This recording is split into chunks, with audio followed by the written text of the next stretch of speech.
on given actions, well, 8 times x raised to 2 plus bx.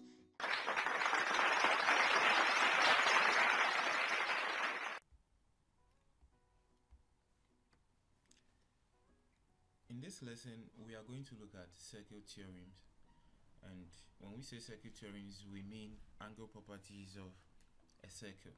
And students always have the perception that circle theorems is a very difficult concept in mathematics. But I would say that it is very, very easy when you have learned the following very well. You know properties of triangles, you know properties of quadrilaterals, and you know angles on a straight line. You know how to solve all these things. Then circle theorem is very, very easy. So let's get started.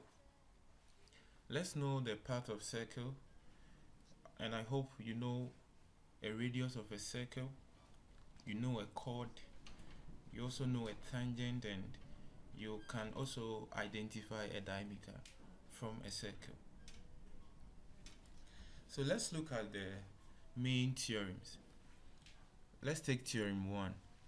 Theorem 1 is saying that when you have a chord AB and this chord subtends an angle x at the center O of a circle, now this angle is 2 times the angle subtended by the same chord at the circumference.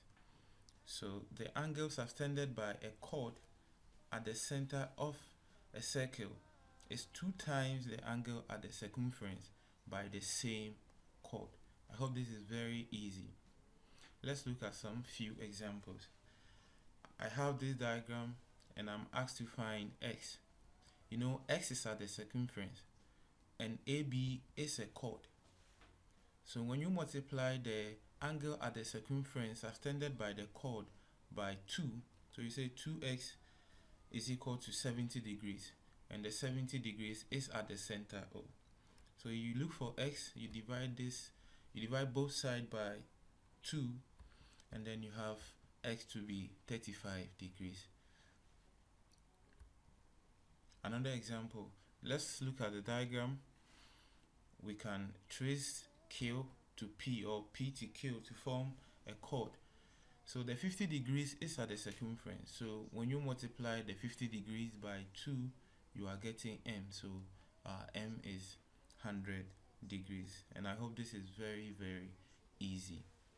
The second theorem also says that if you have a circle and you have a chord AB, and the AB subtends an angle at the circumference C, and the AB also subtends an angle at the circumference D, and also subtends an angle at a point on the circumference, say E, then the angles subtended by this chord AB are the same.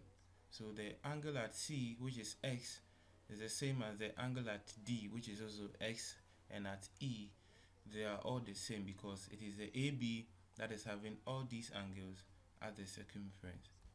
So let's look at this example. Look at the diagram. You can see that RS is a chord. RS is a chord, and RS at the circumference P, there's a 20 degrees, and RS also subtends an angle at Q, which is x. So since RS is doing all that, we say x is equal to 20 degrees, which is very easy. Now the third theorem. Now when you have a circle and there is a diameter, let's say the diameter is AB. Now any angle subtended by the diameter at the circumference is 90 degrees. Any angle subtended by the diameter is always 90 degrees. Very easy. Well, one of the main branches of mathematics is represented by letters and symbols. I bet you already know.